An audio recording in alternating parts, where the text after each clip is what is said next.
are Vineyard. Somos Viña. We are Vineyard. Ministry is a very personal occupation. Yeah. Very personal. And what I mean by that is relationships are built. Pastors build a lot of relationships. They're close relationships. They're meaningful relationships. People who get into ministry have a real draw to people, love people, want to help people, come alongside people. And in doing that, build a lot of relationships. So it's very personal. Sometimes you don't realize that until some relationships splinter, go a different direction. Yeah. You start to really feel it. Yep. You know, you start to feel that reaction. It's also a 24/7 job. It's going to pull you straight into 24/7. Yep. So these two things in particular have to be balanced in just some healthy balance.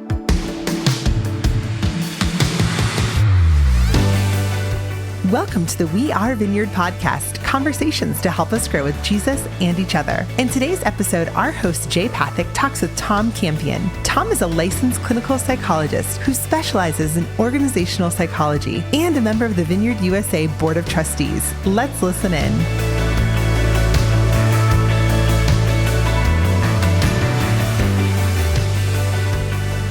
Tom, thanks for joining us for our podcast. Absolutely. Always appreciate the opportunity to sit and talk, Jay. Absolutely. Yeah. Well, I really appreciate you. And you and I were just talking before we started recording how you're normally the other way around. You get to ask all the questions normally and kind of lead people into directions. And so I feel privileged that you would allow me to do this with you. And there's a lot of people that know who you are because you have contributed so much to Vineyard USA, serving in all kinds of different arenas. So I'm sure we'll get to that, but as we do every time we get on with someone, I would just love to start with where you were born and where you grew up. Well, yeah, I'm definitely a Gen Xer. You know, I consider the 80s my home ground. Gen Xers. I'm in. You know, where it seemed like the air was cleaner and the sun was brighter and things were simpler, right? So, I love that. So you know, and especially see your kids growing up in this culture, definitely a lot of difference. And they started having school dances going back to the 80s. And it's like, this is weird. Yeah, exactly.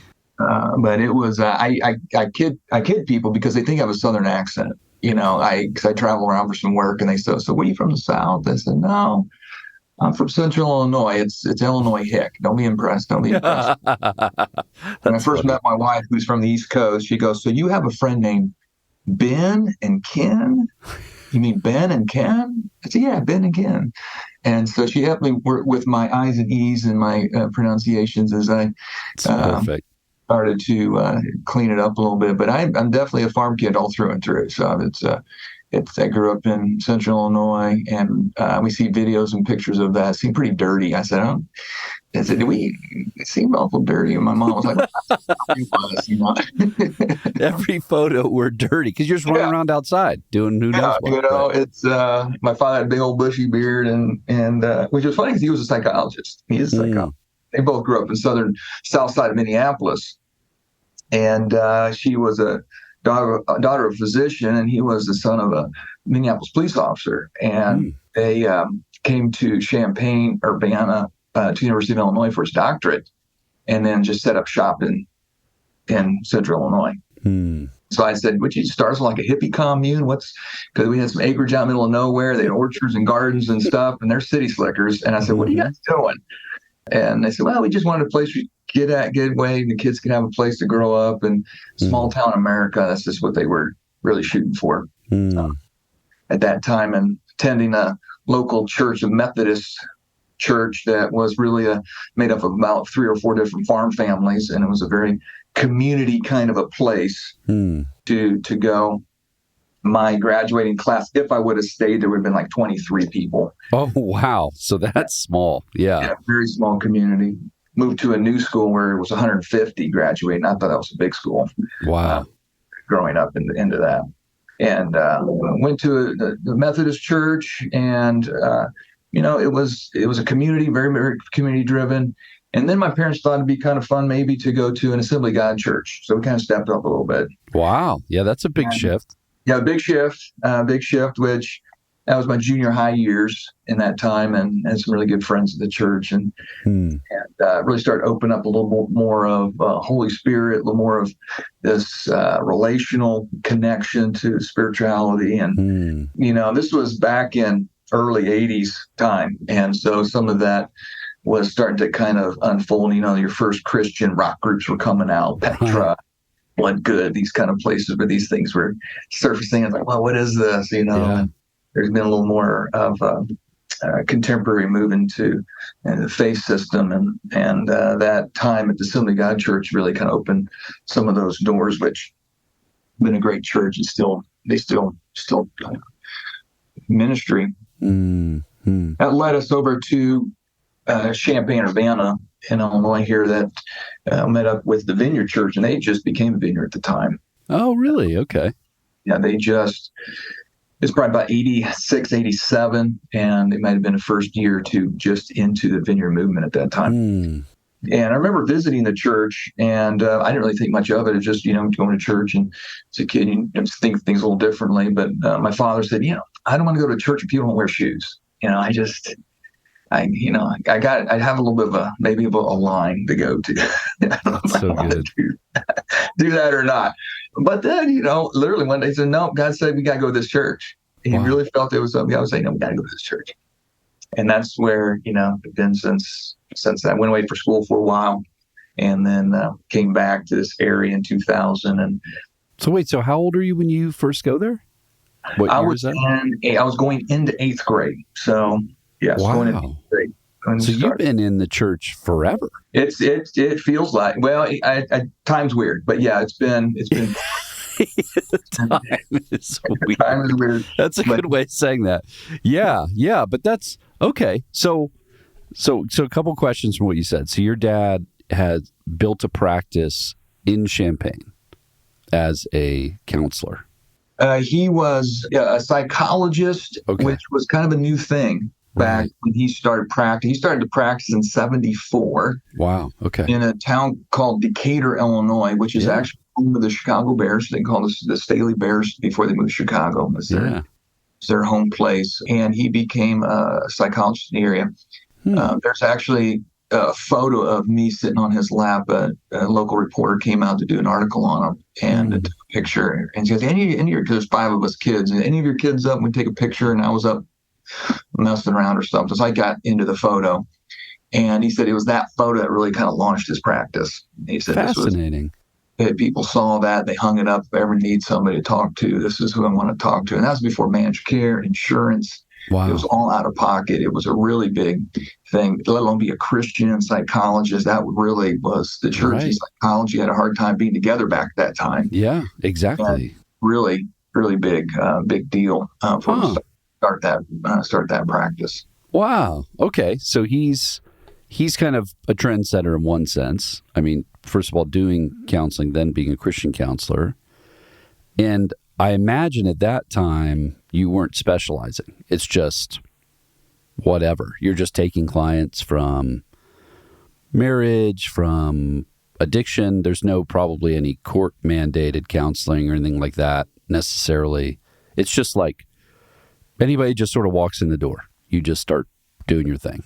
It is. And back then it was more for kind of socioeconomically upper level folks who would have the discretionary income to even do that, so it's a different even kind of client list. But psychologists were doing a lot of testing at that. So he would do some testing for some different groups and help out in that capacity. But it was largely therapy driven work, even through the 80s where managed care started coming into the picture, what I mean by that is insurance carriers would pay for it.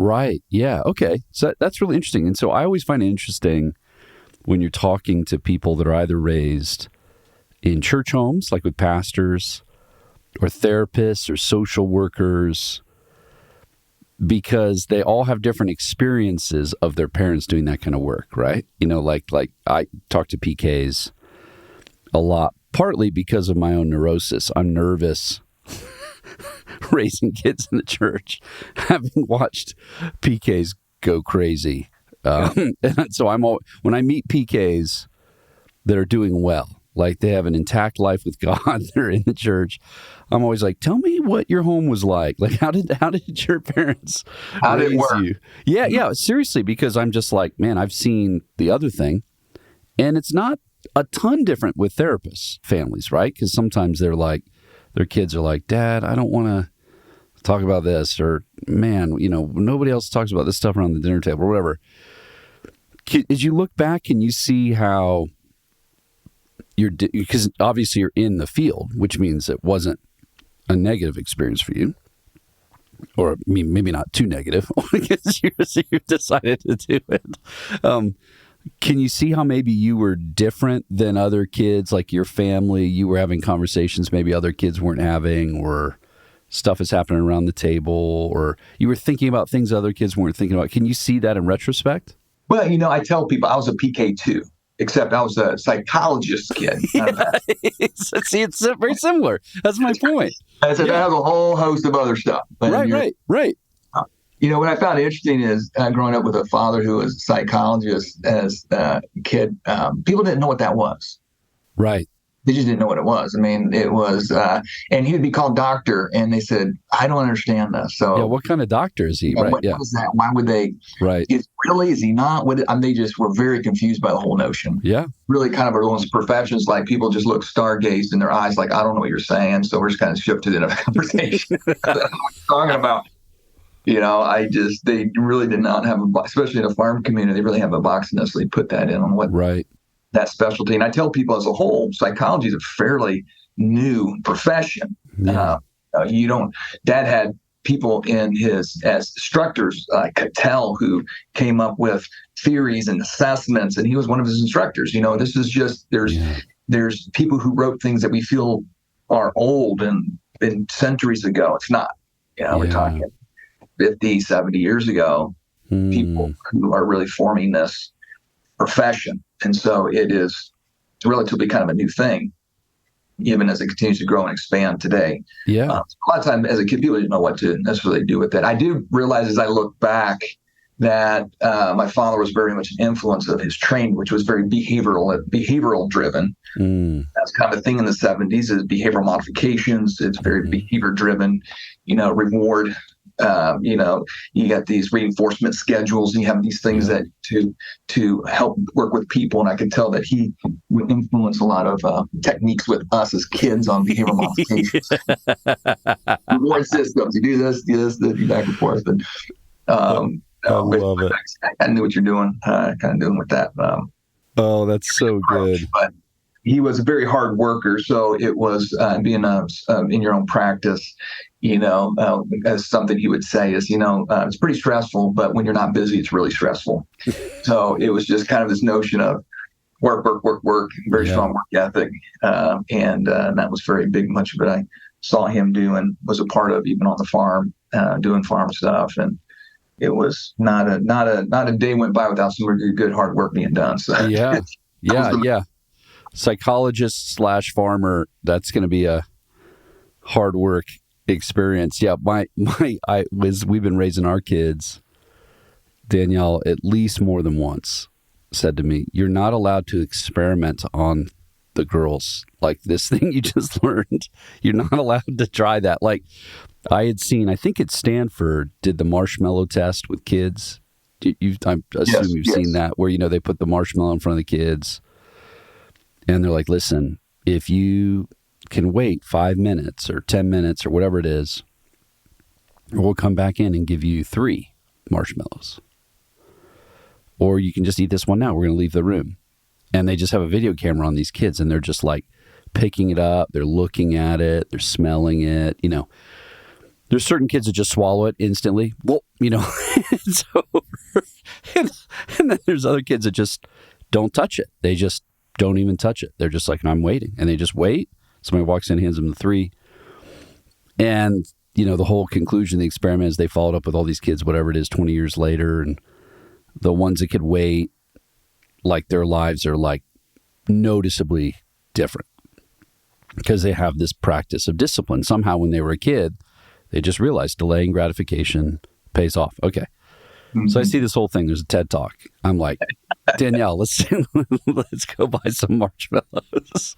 And she's like, you can't do that. You cannot experiment. I'm like, we just need to know what we're working with here. Apparently, the TED Talk says that you can improve in this, you can grow in this, but let's at least see the set point. Anyway, so about everything I read or see like that, I'm like, well, we got to try this, and it's been multiple times. She's like, you can't do that. I had another friend though who's actually is a psychologist. He was like, no, you definitely can't do that. You should use some of the things you learn to figure out where you're at. But anyways, so I just find that interesting whenever I talk to people from either social work, pastoring, because the professions are so people involved. Like your medium is working with people. I just had a friend say to me, he said, there's people that work on cars, there's people that work on houses. Jay, after being with you a few times, I can tell what you do is you work on people. That's what you do. That's your job. I can tell you're kind of skilled at it. You ask questions, you notice things. And I think he's right. I think that is kind of true. But then if that's true, then you turn and you have a family and you start thinking, okay, I'm going to do this here too, which doesn't always work out well. Much like a contractor, usually a contractor's house is the most messed up house because they just never get around to working on their own home because they're out working on other people's homes. So they get tired, they don't want to do it when they're home, or they do extra. It's like the house is overdone or whatever. So all those little dynamics are fascinating to me as we're raising our own kids, we're building our own families, how some of that stuff works to our advantage, others of it doesn't work to our advantage. But anyway, so those are just, I'm always intrigued by people's stories, like how they get to where they're at and what they loved and what they didn't love. And it's fascinating to me. So anyway, so then you're in the vineyard, you go to college, you come back. When is it was the first time you thought to yourself, I think this is what I'm going to do for a living? Was it from when you were little, or was it? No, it was a work in progress, and it's actually, to me, a very miraculous kind of a journey. Because if you were to ask me, high school or college or even graduate school, Tom, this is what you'd be doing, I would say no, without hesitation. I said that's not what I'd be doing. Fascinating. Going back and working with my father in his practice and doing that, I would say no, I'm not going to do that. I was, as a senior in high school, I was just like, I'm leaving this area. I'm going to go find whatever, go do whatever. I'm leaving wherever that takes me, And so I went to school 9 hours away out in Pennsylvania, and Grove City College, and it was like another world to go out there. And it was two different worlds, and I just liked that. I just like being there. I'd find jobs where I'd be gone all summer just because that's what I wanted to do, whether it was a camp counselor or traveling or doing something. I was just, that was what I wanted to do. As a matter of fact, I was going to be the director of a camp that I really liked working at. Wow. I was going to do this for the rest of my life. Met my wife. She said, no, that's not what you're going to do for the rest of your life. Well, that's the end of that then. Yeah, right. I'm a big outdoors person. I love being outdoors. I love being in nature in any capacity that might be. So I just love doing that. I loved working with the kids. I loved having them have those experiences and learn and enjoying those experiences of being outdoors. And so that was just my wheelhouse. And so I did like working with people, working with kids. Thought it was really cool and a lot of fun in that. And so I changed my major 4 times in undergrad. And still made it through in 4 years, which I thought was. What were the majors? What were they? I started off with biology. Okay. I went into chemistry, and I went into business, and then went into psychology. Oh, that's amazing! Yeah, they're not even in like a similar grouping. It's like they're it's all over. Okay, it went all around. I love chemistry. Didn't like the instructor. He kind of ruined it for me, and so I was like, I got to do something different. Love business. I had kind of my own business. We call it detasseling corn. Some people don't even know what that is, but I do. Yeah, detasseling corn is not a fun job, and but it's very lucrative. And so if you work with the seed companies directly, it can be quite lucrative. And so I do that with some buddies, and we'd make a lot of money in the summers doing that. So I had this kind of business acumen that I just kind of had to think things through. And so the business one was perfect. So I'll just do that. I really like that. But I didn't think it was very much helping people, and I still had that draw. And so I switched to psychology, but had so much business, I just kept a business minor, and then graduated with a psych degree because of that. And I had 2 older brothers have psych degrees as well. I'm the only one that kind of ended up in the profession. My oldest brother went to politics, and my second brother went to law enforcement, and I was the only one that really kind of carried on with graduate school to that. But it was really desire at that point. I want to help people. It's still not necessarily go back and work with that, though. It was still, right. I want to go out and work with people, which took me to Atlanta for graduate school. And that was a God thing as well. Program there. It's 2 master's program. One was in professional counseling. The other one was in integrative counseling and theology. So it was kind of like half seminary, half counseling, kind of a combination program. And really liked that. That was a huge formative time of just understanding biblical truths, understanding psychology, how you bring it together, which is back in the 90s at the time was a new thing. Oh, I mean, like really new. Yeah. The church and psychology started kind of coming together a little bit better. In that time, you started seeing writings from Crabb, Larry Crabb started to surface. So authors were in the field, were starting to bring some of this thought together and have programs where you would do things like that. It was really, really formative time. Newly married, graduate school. It was, I call those years BC, before children. That is a lot of fun. Listen, now, you're dropping some knowledge right now. Like, if anyone listening, you're married and you don't have children, like, travel, like anywhere you want to go there. Have fun. Yeah. It is so much harder with kids. You still do it. You still do it. So, to be fair, but boy, is it harder. I mean, yeah. So that I call those the BC years. I have never heard that. That is so good. Okay. Like BC. Yeah. It's something to reflect on. And there's a Billy Crystal movie called Forget Paris, which was a funny comedy romance. And so my wife and I joke about that, it's Atlanta was our space before kids came That's along, so good. So good. And so that program is, you said, partly like seminary, but then also sort of a psychological training. You said it was integrative psychology. Tell me about that. I mean, that's such an interesting set, because there's any number of folks that see psychology and sort of Christian ministry thinking as separate entities, So one thing's kind of secular, another thing is uniquely Christian. Talk a bit about how those things were getting integrated, what you could see, what that did, and how you've watched even that change over your career, or since your dad was doing this kind of work. Yeah, it was heavily influenced by Fuller Theological Seminary. So a lot of the instructors were closely tied or came from Fuller. Okay. And to teach in this program. And so we're getting a lot of information on actually kingdom theology, the hear but not fully hear. We were hearing these things in the early 90s through this program, and which became kind of a revolutionary thought for people in just the theology world, but also bringing it from the psychology world on struggles and difficulties and how do we work with these. And psychology would do a great job identifying, but they do a very poor job on what do you do once you have it identified.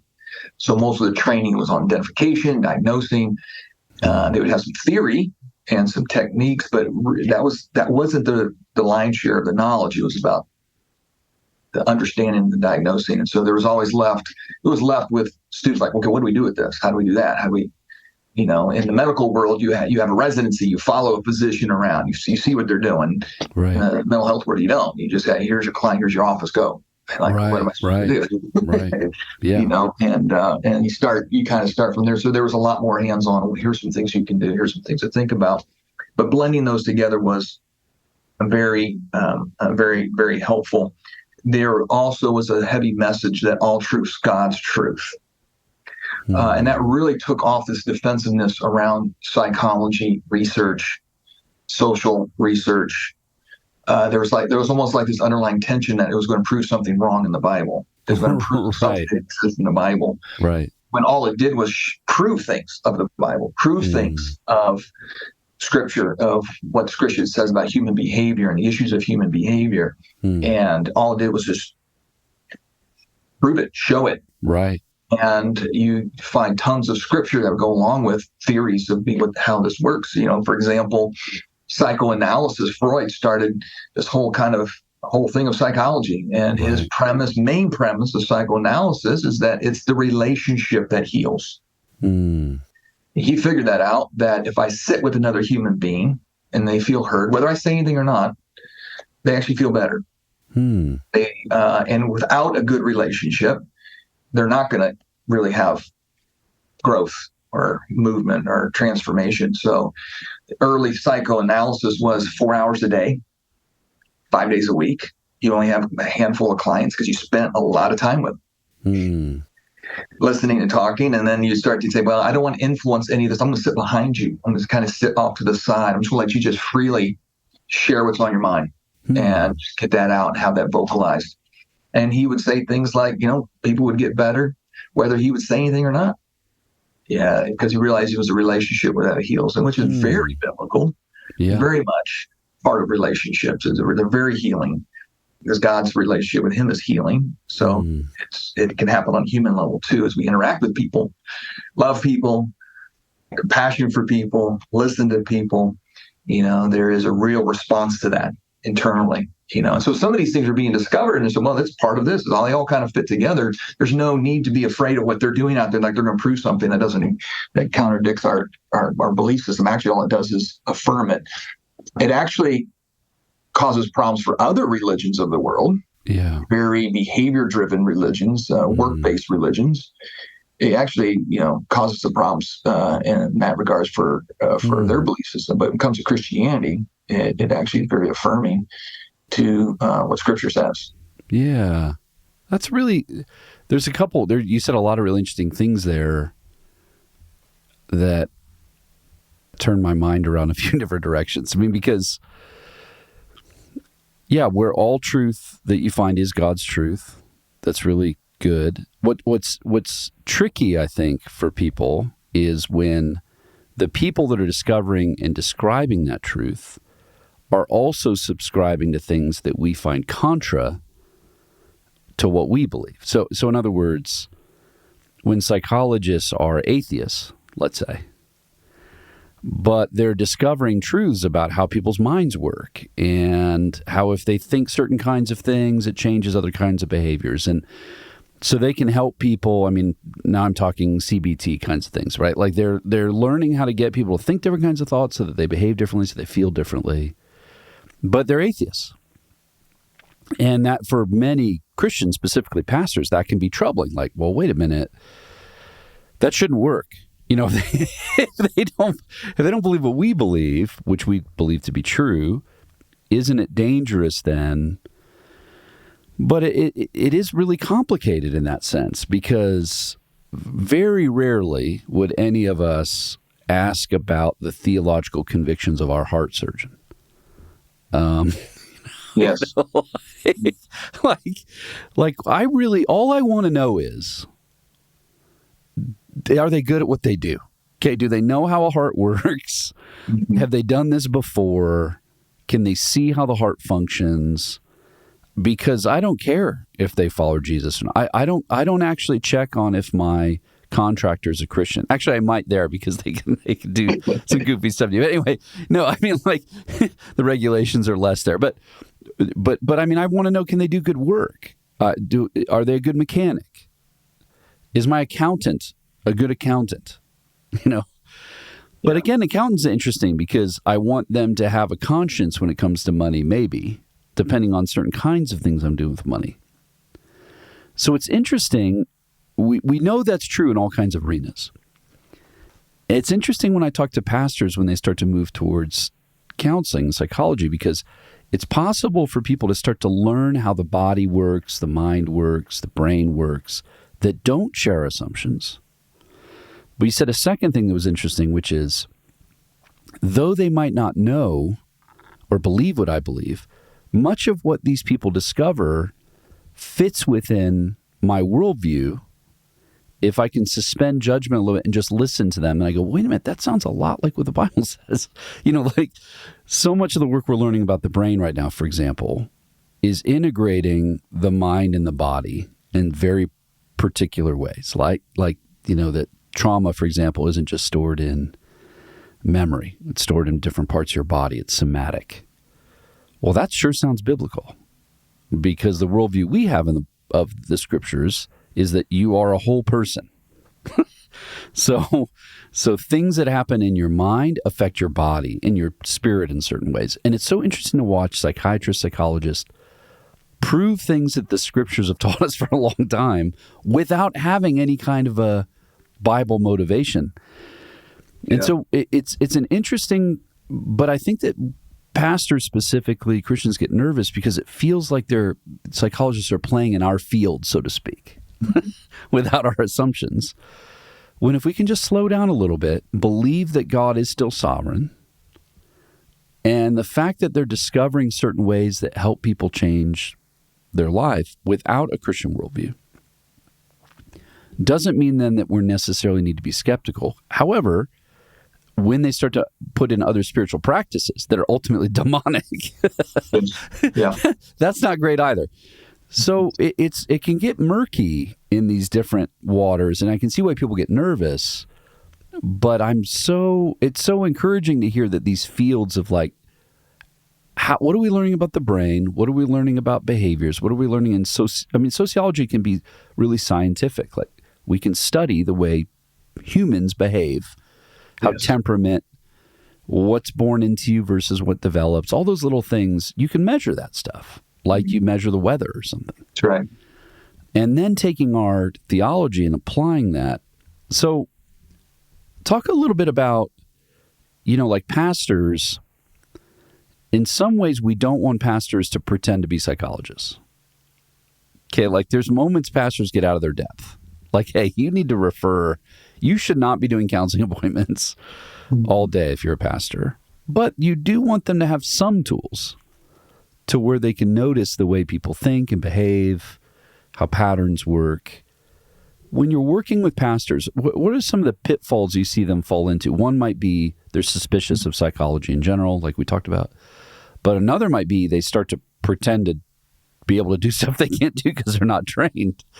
Yeah. How do you see, when you talk to pastors, where do you see the pitfalls they fall into? Because you've served a lot in the Vineyard with pastors, with how we're assessing church planters and pastors and teams. What are some of the pitfalls? What is the advice you give to pastors as they think about this stuff? Well, yeah, absolutely. And that goes even beyond the Vineyard line. A big part of what we do is work with a lot of ministries, seminaries, missionaries, but domestic churches as well. And so we are constantly involved in a lot of work with people in ministry. Speaking of Larry Crabb, he wrote a book back in the 90s called Connecting. And it was about the church dropping the ball, if you will, when it came to soul care, caring for people, listening to people, which opened the profession of counseling to really to kind of blossom. Yep. And I think it was kind of hard on the church to that. It was kind of more of I think it might have been a little bit hard, because I think what happens is we just see a place of specializing, and it's geared to really be helpful to those in pastoring. I work with churches, and some churches locally will refer to us for clinical services, and sometimes it's just good to get some folks to an outside resource because of what it's doing in terms of their time and effort. Right. They can't devote. So it's good to have an outside source just for our own burnout safety. Yeah, totally. So to see it as a resource to that effect is very helpful. Yep. And so there's a lot of training and that we'll do on how to know when to do that. Yeah. How to know when I'm up against something that's a little bit more than what may seem on the surface. Yep. And when would be a good time to make that referral. And some groups are big enough to have some folks internally, and you can do that. Right. I like the out referral, because then if something needs to be given that's poor, bad news, been hard, been difficult, challenging, then they can be the difficult one. We can still be the place to pray for you and support you and come alongside you. And the church doesn't become that thing. Yeah, that's right. Dr. Campion out there is the one doesn't know what he's talking about, and I don't know what he's doing. And then the pastor can say, well, let me just pray for you. All right, let's just pray over this. So great. So that's the team effect. That's the team effect. Yep. That could be very much a part of this together work. To me, it's all soul care, Jay. It's all soul care. It's all soul care. Okay. And when I talk about all truths, God's truth, this is not anecdotal armchair truth that can come out of different circles. This is really the scientific stuff you had mentioned, data, controlled studies, all the dissertations that are out there, all the stuff that people are doing to really quantify this and really make this something that's a science. Can we really assess these things and make some inferential statistics about them and that kind of work? And what it does is it surfaces God's truth. And it also surfaces contradictories to maybe anecdotal stuff or societal movements or societal desires to push things a certain direction. It actually can contradict that. And that becomes, very telling. Yeah. Say, here's the truth that comes out. It's being very affirming to what we see spiritually in Scripture. It also gives clarity on human behavior, what we need. But you see this in politics. You can spin a lot of stuff. Right. A lot of stuff in a lot of directions, depending on how you want to see it and look at it. And that's just the reality of human nature. We like to bend things in our direction. But if you were to look at it as an objective way possible, you're going to realize, this makes sense. This is truth. And seeing it play out in Scripture and we follow this, behave this way, do these things, it will produce good stuff.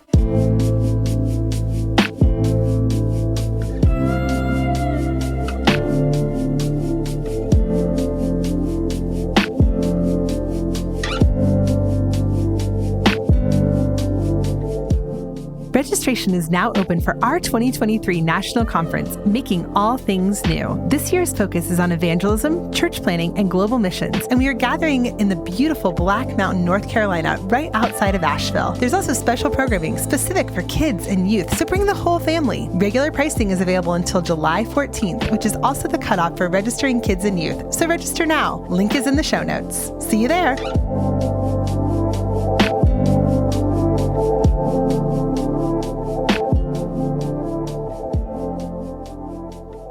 You work with lots of pastors, like you said. You've worked with lots of people in ministry, lots of different kinds of ministries.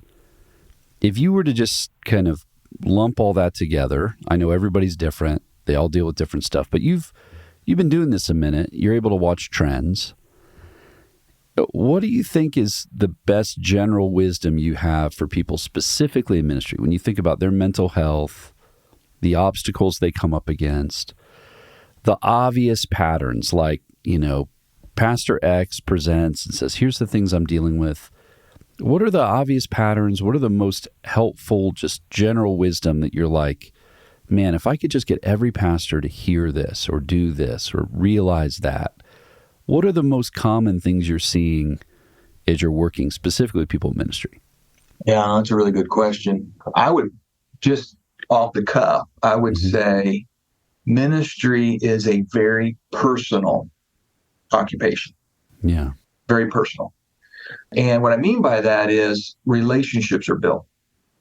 Pastors build a lot of relationships. They're close relationships. They're meaningful relationships. People who get into ministry have a real draw to people, love people, want to help people, come alongside people.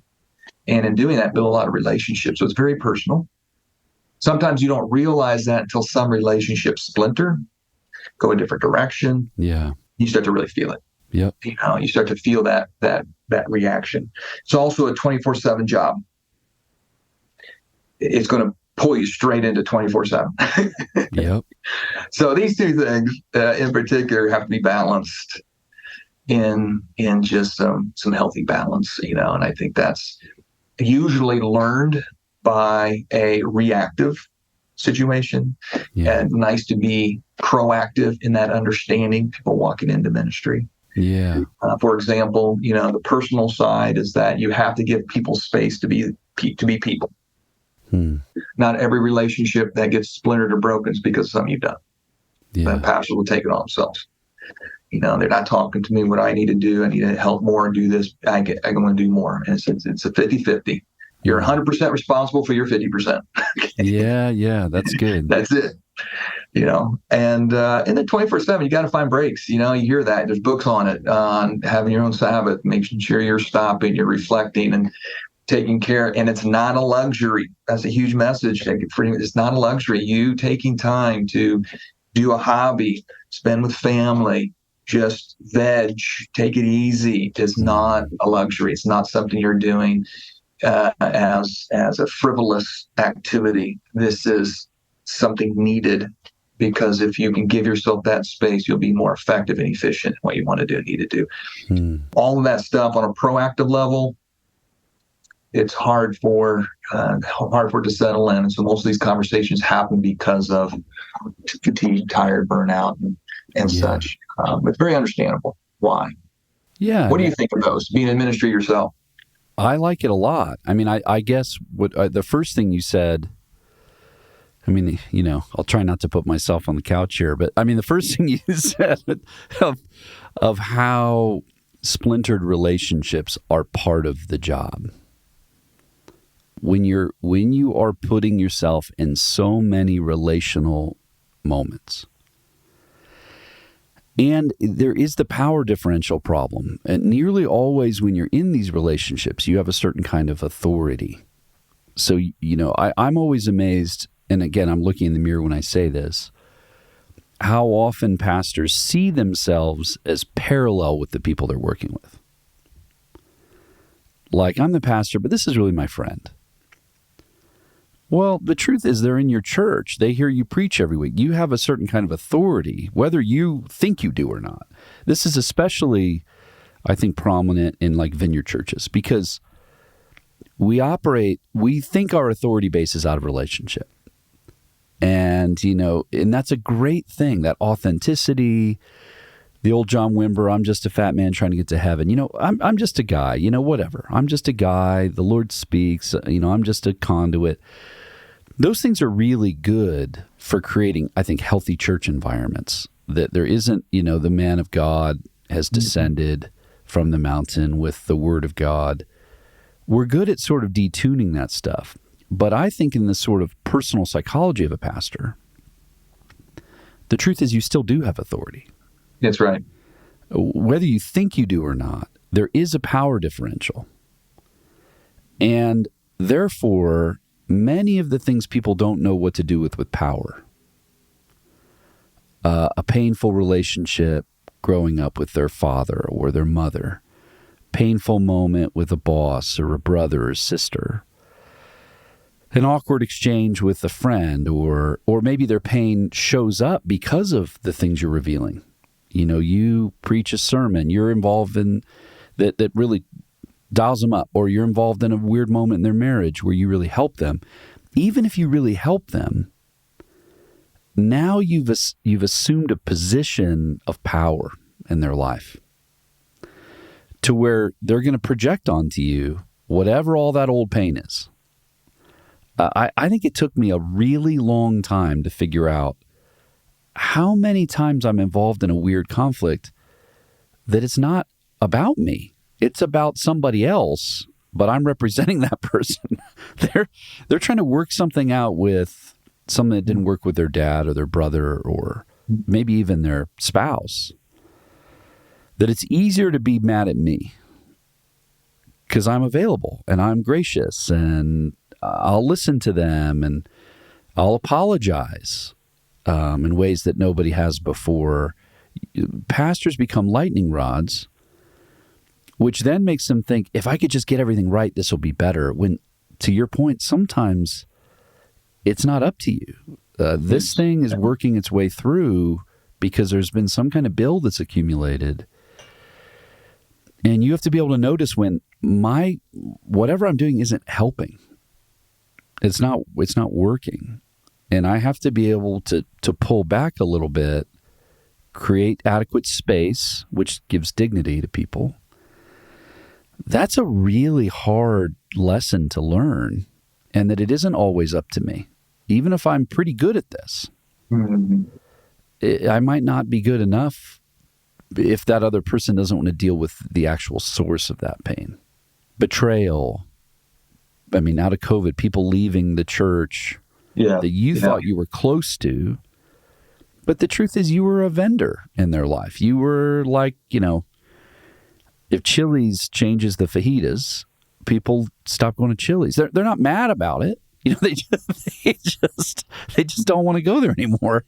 Yeah. And it becomes very personal. Very personal. Right. But we're thinking, man, they're mad at me. I don't know. Maybe they are, maybe they're not. Or maybe their life changed.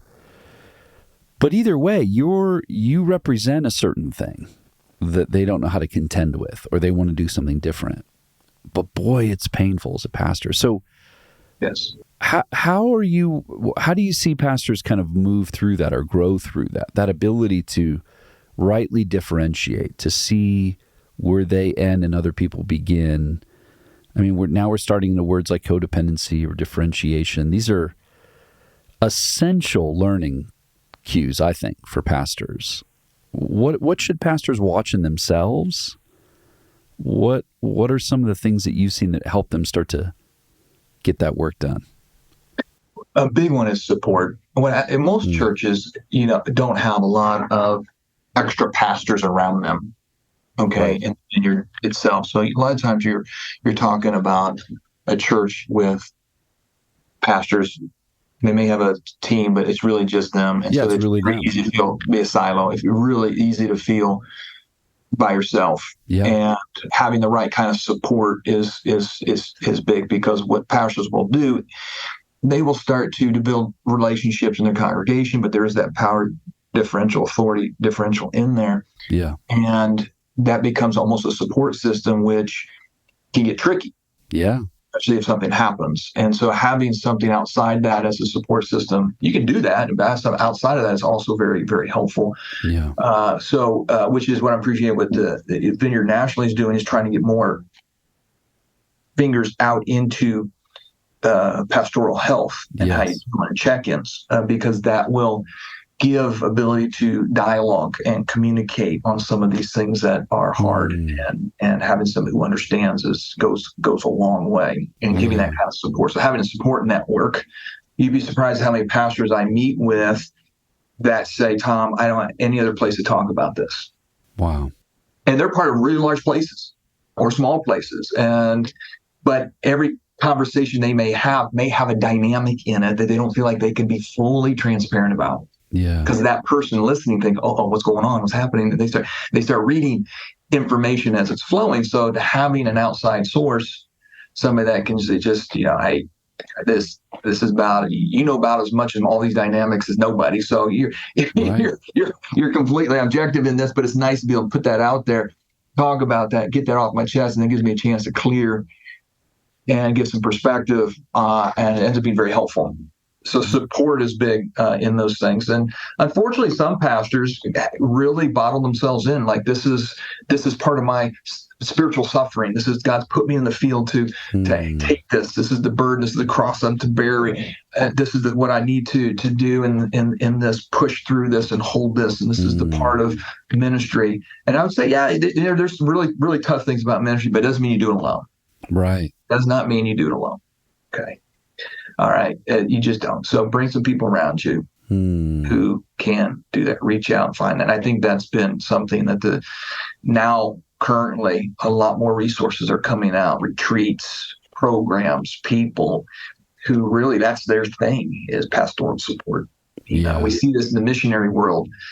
Retreat centers and places and organizations really have this kind of side to them of intentionality. That's the whole focus of maybe this department or this thing, is to really, how are you doing? What's going on? So let me get you some resources. Let me get you some things to think about. And that's been a real positive momentum seeing nowadays.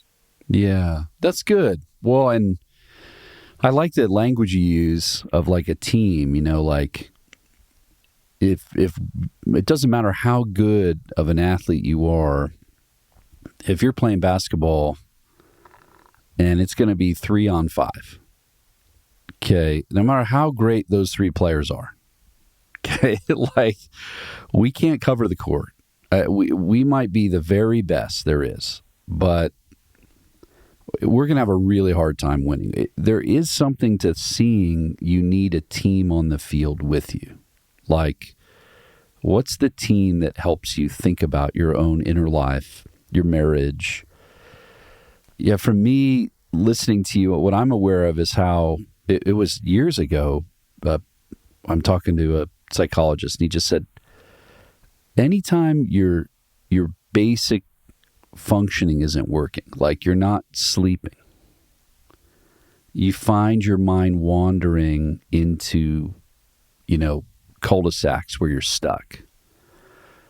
You're in a negative loop, and so if you're quiet, it's the negative thing that just loops. Or you find yourself with irregular eating, or you're not exercising. You don't have life-giving conversations with people you care about. So people you normally enjoy, you find yourself avoiding them. Any of those those are just regular pattern stuff. Those are signals. Those are lights on the dashboard that are telling you something else is up here. And you need to create, as you said before, some space to allow that stuff to settle, to notice it in your mind. For me, I notice it when I'm avoiding space. I really don't want to get alone because all that stuff is going to, show up. Yes. Or if I find myself reticent to let somebody in. I have this one friend, they're really helpful to me, or I do have a counselor. And I'm even kind of avoiding that appointment. I don't even want to make that call. I don't want to call the spiritual director and talk. Those are all lights on the dashboard that you might not know what's going on. It might not even be one thing that's going on. It could just be an accumulation. My sense when I talk to pastors, it's almost always death by paper cuts. They have one thing that happened that they're fixated on. Like, I can't believe this person left the church, or I can't believe this thing's going on with this person on my staff. But if you just take a minute with them, it's actually not that one thing. There's 100 things that have been slowly creating a drift in their own inner life with God and with people. And this one acute thing is now revealed. It's like the circuit blew because the load was already pretty high. That's right. They just didn't see it. They were unaware. Or to your point, they thought, this is just the thing. We got to do this. This is what it costs. You do this, whatever. Avoiding vacations, getting sick on vacation. When I talk, yes, that's just biological. That was a major moment for me. I always thought it was warfare. I get sick in the first 3 days of a vacation because the enemy's trying to take this thing. When really there's a biological explanation for that. If you're running high, your adrenaline's, what's sort of fueling your immune system, and you drop your adrenaline, your immune system drops and you get sick. That means you have a problem. That means you've been living off of adrenaline a certain way. So when I talk to pastors and I'm like, tell me about your sleep, tell me about your eating patterns, tell me about people you enjoy, tell me about how your breaks work. Do you get sick on vacation, or if you have more than one day? These are all signs that your stress, indicators are overworking. So rest, I love your thought about rest. I love your thought about teams. Of course, you offer a ton of resources. Vineyard USA, we're trying to offer resources because connection is key. So it's. I've been trying to talk to our area leaders and regional leaders saying, mundane connections count. Like, you don't just think about Christian meetings as like the most amazing meeting you've ever been to. Like having a meal, talking a little bit, praying, 100 times matters. Not just like your family. Like, not every family dinner is like the best family dinner. It's just, we just connected. We ate some food. Right. We laughed a little bit. We caught up on each other's week. Those things matter when they accumulate for when the big stuff hits, because you can access one another. So area meetings for a vineyard pastor, your regional thing, checking in with someone, allowing somebody into a thing you're trying to think about and pray for, all that mundane stuff matters over time. So for you, when you're thinking about a pastor and you're thinking, okay, here's some couple little training thoughts. What are books, resources, things that you found that help pastors think about how they pastor other people as they care for themselves? What are some of your top items? What are the top, I've seen this really help pastors? Well, I think there's a big push for self-care. So books from Ruth Barton are great. I like her approach. It's good. She's a good approach. She's got a book for people in ministry, let alone her Sacred Rhythms book, but it's great. Yep. Great material, good things to practice. There's also a little bit of a generational take on this that can differ. Because I talk about maybe how we conceptualize ministry and people come into it like, this is what I'm supposed to do, this is what it looks like. And that can change and vary depending on person and what they just conceptualize ministry to be. Maybe they grew up with their parents did, or they have other experiences they're using as a way to understand it. There's also generational influences on, you have the baby boomers above them. It's a silent generation. They didn't talk about anything. They just followed it up. And so it was quiet. Mom's the word. And then you end up with the baby boomers, very, very work ethic, very driven. It's time off is really like, really, do you need that? No, we're here to do something, get job done. They would stay in their place of employment for 40, 50 years. They would not change employers. They were very loyal, very driven. Work was not a right. It was a privilege. If you had the most unfavorable job, it was a privilege. Be thankful. You're getting a paycheck. Right. We don't even ask if you like it. That was not a question baby boomers came up with. It's like, do you like your job? Yeah, who cares? I know what you're talking about. Yeah, who said you were going to like work. it? Right. That's right. And then you move into Gen X, a little bit of split. You got a split. You have people who got that kind of baby boomer mentality, those who are kind of mixing into maybe more millennial relational components. There's like a mixture in this Gen X generation on what that works. And so depending on the pastor and where the backdrop is, it's going to really affect maybe what they read, what they think about pastoral care, what they think about healthy balance in life. It's going to affect that. And so some conversations can go right past each other, depending on who we're talking to. That's a good observation. And understand where they're coming from. So sometimes it's hard for some pastors to listen to other pastors because they're like, this is what you signed up for, I understand. You had a weekend off 3 months ago. I understand what's going on. Yeah, exactly. You didn't have to come in on a Sunday. You didn't have to preach for, but they, as opposed to others, it go vice versa, and so I think that is important just as we look at a multi-generational denomination across even the vineyard, that's just a reality, is just a general understanding of it. And how does this look in terms of our own personal care, pastoral care, what materials we give each other to help support can also be through those lenses. The reality, though, and again, this goes back to all truths, God's truth, the human being needs rest.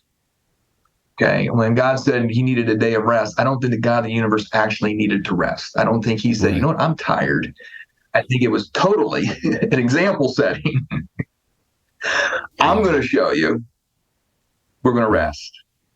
Okay. I'm going to show you. This is how you do it. And so there's a reality that is just part of the human body, that we need to rest. We need to sleep. Human body needs to sleep. That's not a luxury.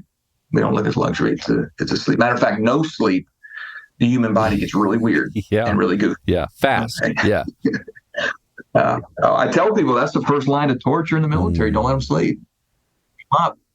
And, because they know they'll start to behave very very poorly, and typically they'll start talking. They need to start asking questions. There's a lot of things start to happen when the body's under a certain level of fatigue. And so sleep is big. We're built for rest. It's a part of our physical makeup. And therefore, it's also part of our emotional makeup. So you think of Sabbath as an emotional rest. I have to have a space to do that. But that's really tough in our American societies to have that, think of it that way, and be able to slow down and to incorporate that. But it is a truth. It is a truth, and that's what we're trying to communicate a lot better in that regard. Yeah, and that's interesting, the generational thing, because you're right. There's certain kinds of pastors that like the thought of like all this stuff about you need rest, like you got to work, like the whole I'll sleep when I'm dead, like kind of thing. Like, I'd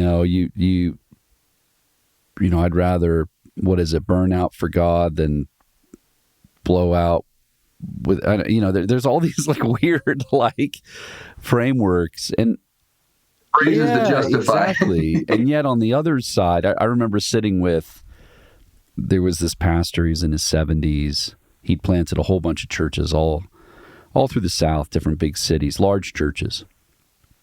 And he's sitting with a bunch of us. We're all young church planters. And he said, tell me how it's going, guys. And it's cross denominations, just people in the city, and people all tell their stories. And they're rough, like, hey, I was this person I've been going to see in the hospital, or this other person that they blew out from our church and it's super painful. That was a good friend. And then somebody else, our finances have gotten pressed, or this thing's going on with my marriage in the middle of trying to do ministry. And so, it's really vulnerable. It's moving around the table, gets back to him. And, he's a good guy. He's, guys, the things you're describing are all super common.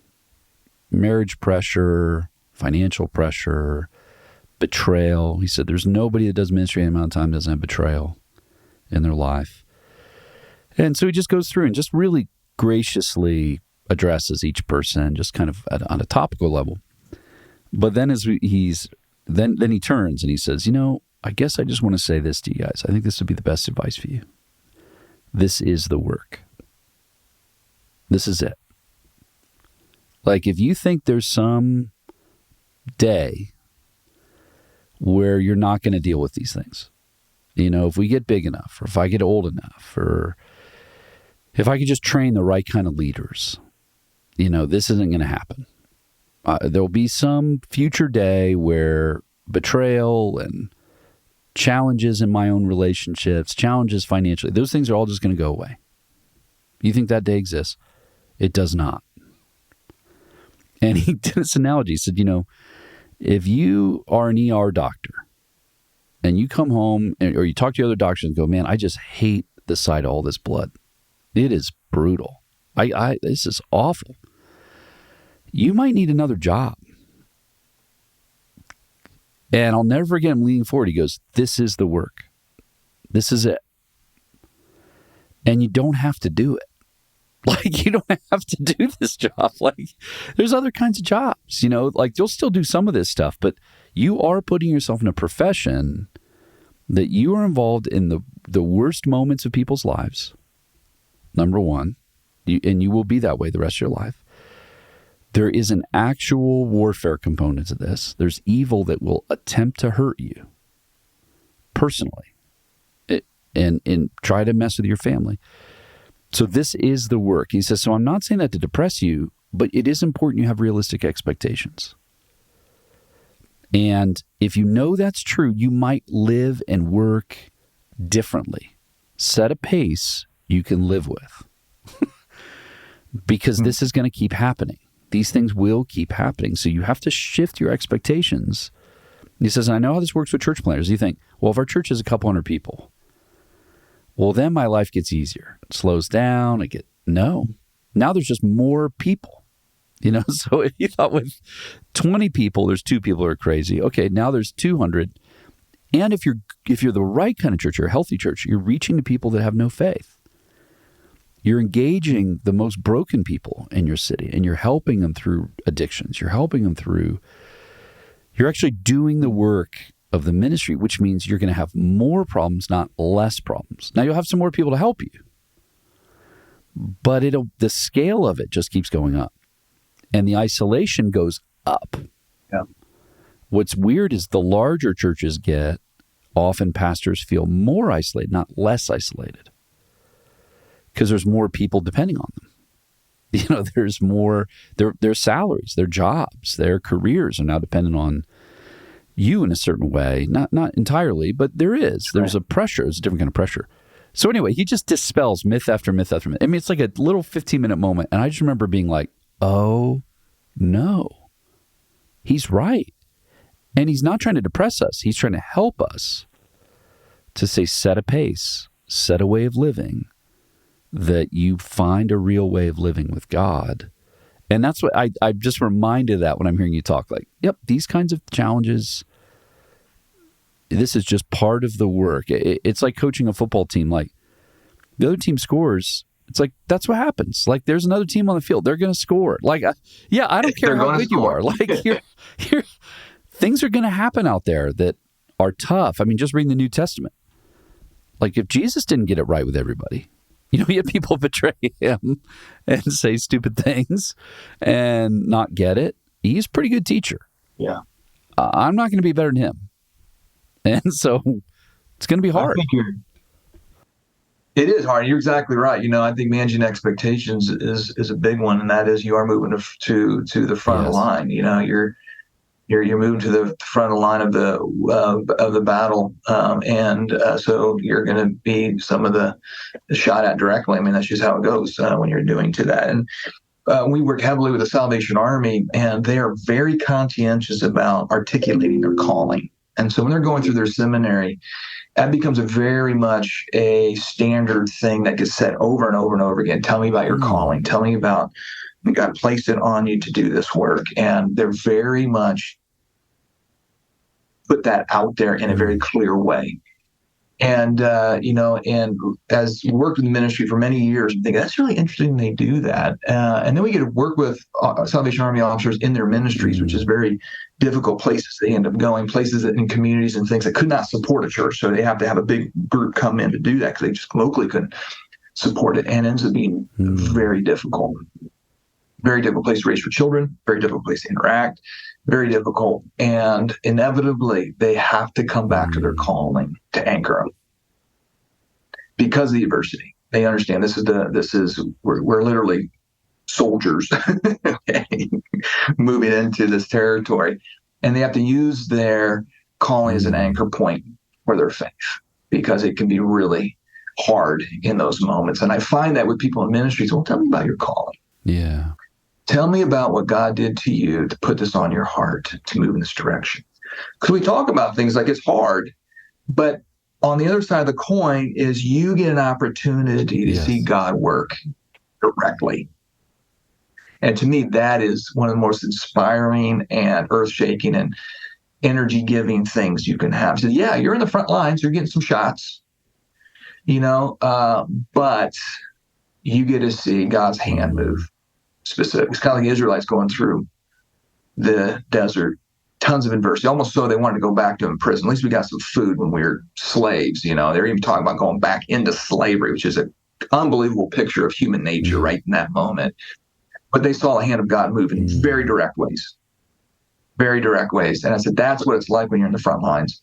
Yeah, you get it. But remember God showing up.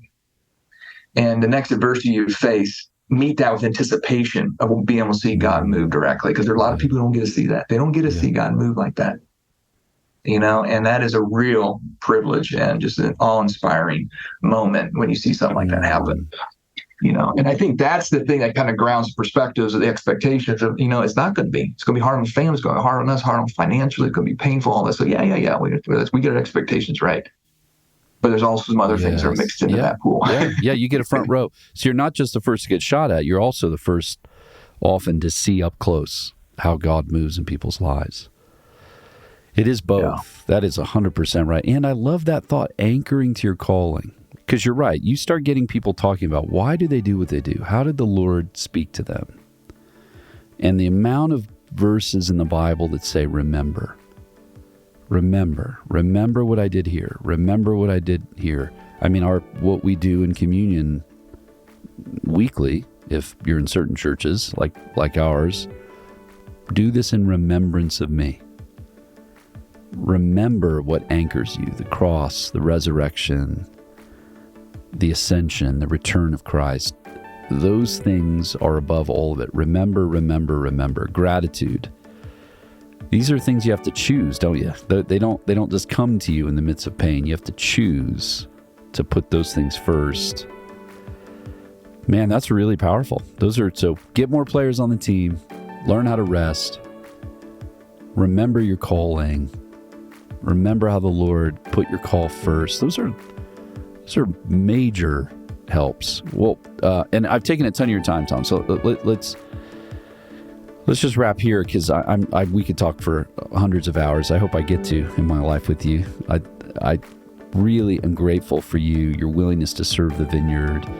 And when we talk about calling, what's clear to me, the more I work with you and we get to talk, what you're doing is clearly calling. And hopefully our vineyard pastors gets to bump into you along the way, either through some of the things we're doing with Vineyard USA or just in a hallway somewhere, because you are such a gift to our movement. I'm so grateful for you. And I look forward to being able to do a lot more together. Oh, absolutely. My pleasure, Jay. Absolutely. The We Are Vineyard podcast is a production from the team at Vineyard USA. If you've been enjoying the podcast, here's a few ways you can help us. Leave us a review on the podcast platform of your choice. This helps more people find us. Connect with us online for additional resources. Our website is vineyardusa.org, and we're on Instagram, Facebook, and Twitter at VineyardUSA. Thanks for listening. See you next week.